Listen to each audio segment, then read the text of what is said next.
सुदामा और कृष्ण की कथा भारतीय भक्ति परंपरा की सबसे भावुक और प्रेरणादायक कहानियों में से एक है। यह कथा हमें सिखाती है कि सच्ची मित्रता और भक्ति में न तो धन दौलत का महत्व होता है और न ही पद प्रतिष्ठा का। नमस्कार दोस्तों, आज हम सुनने जा रहे हैं सच्ची मित्रता, निष्काम प्रेम और ईश्वर की करुणा की वह अमर कथा जिसे सुनकर हम सबका हृदय भावुक हो उठता है। यह केवल एक कहानी नहीं बल्कि जीवन का एक ऐसा सत्य है जो हमें विश्वास, भक्ति और रिश्तों की गहराई का अर्थ समझाता है। यह कथा है द्वारका के महाराज श्री कृष्ण और उनके निर्धन किंतु महान हृदय वाले मित्र सुदामा की। यह कहानी हमें सिखाती है कि सच्ची मित्रता कभी समय, दूरी या परिस्थितियों में नहीं बदलती और भगवान को धन नहीं, केवल प्रेम चाहिए। कहानी शुरू होती है उन पवित्र गुरुकुल के दिनों से जब कृष्ण और सुदामा गुरु संदीपन के आश्रम में एक साथ शिक्षा ग्रहण कर रहे थे।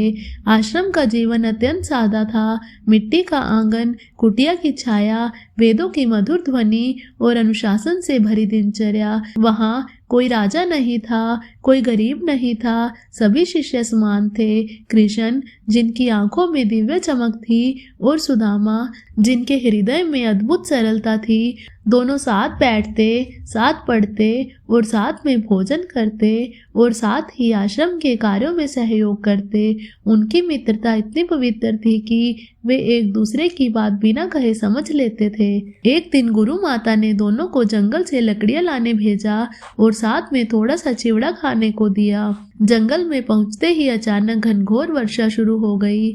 आकाश में बिजली चमकने लगी, तेज हवाएं चलने लगी। दोनों मित्र एक वृक्ष के नीचे शरण लेकर बैठ गए।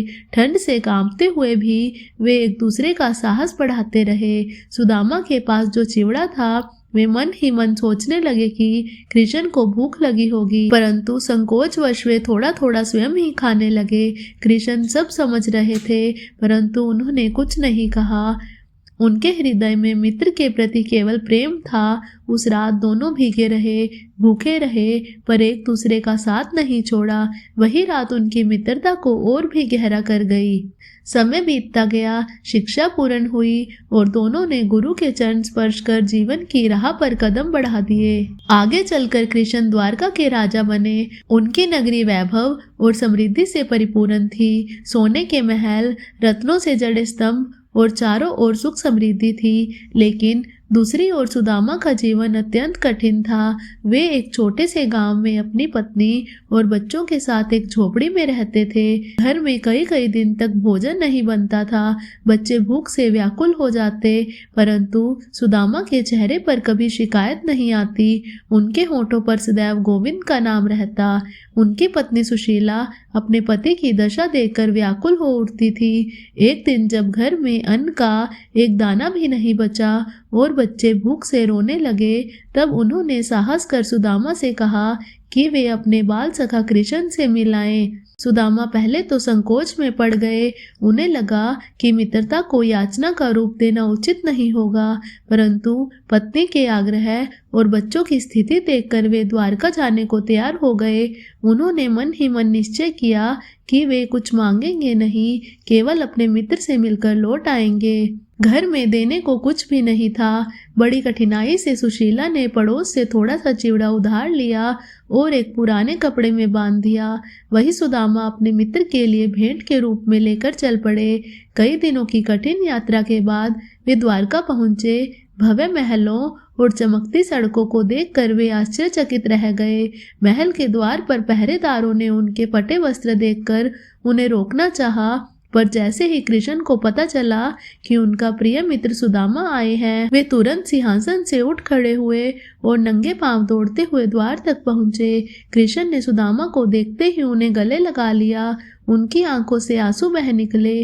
पूरे दरबार ने देखा संसार का स्वामी अपने निर्धन मित्र के चरणों में झुका हुआ है। कृष्ण सुदामा को महल के भीतर ले गए, स्वयं उनके चरण धोए और प्रेम पूर्वक उनके साथ बैठ गए। रानी रुक्मणी और अन्य रानियां यह दृश्य देखकर भाव विभोर हो उठी। श्री कृष्ण ने हंसते हुए पूछा, मित्र, मेरे लिए क्या लाए हो? सुदामा लज्जा से चिवड़े की पोटली छिपाने लगे, पर कृष्ण ने स्वयं वह पोटली ले ली और बड़े आनंद से चिवड़ा खाने लगे। उनके लिए वह साधारण चिवड़ा नहीं बल्कि मित्र के प्रेम का अमृत था। सुदामा 3 दिन तक द्वारका में रहे। उन्होंने अपनी गरीबी या कष्ट का कोई उल्लेख नहीं किया। वे केवल अपने मित्र से मिलकर प्रसन्न थे। जब वे लौटने लगे तब भी उन्होंने कुछ नहीं मांगा। वे सोचते रहे कि मित्र से मिलना ही सबसे बड़ा धन है। पर जब वे अपने गांव पहुंचे तो उन्होंने देखा कि जहां उनकी झोपड़ी थी वहां अब एक भव्य महल खड़ा है। उनकी पत्नी और बच्चे प्रसन्नता से उनका स्वागत कर रहे थे। यह सब श्री कृष्ण की कृपा थी। बिना कुछ मांगे ही उन्होंने अपने मित्र का जीवन बदल दिया। लेकिन इस कथा का सबसे बड़ा संदेश धन या वैभव नहीं है। सुदामा के हृदय में कभी अहंकार नहीं आया। वे पहले की तरह ही विनम्र और भक्त बने रहे। उन्होंने धन को भगवान की कृपा समझा, न कि अपनी उपलब्धि। यही सच्ची भक्ति है, जहाँ मांगने से पहले विश्वास हो और पाने के बाद भी विनम्रता बनी रहे। दोस्तों, सुदामा और कृष्ण की यह कथा हमें सिखाती है कि सच्ची मित्रता परिस्थितियों से नहीं बदलती और सच्चा प्रेम कभी स्वार्थ से नहीं जुड़ा होता।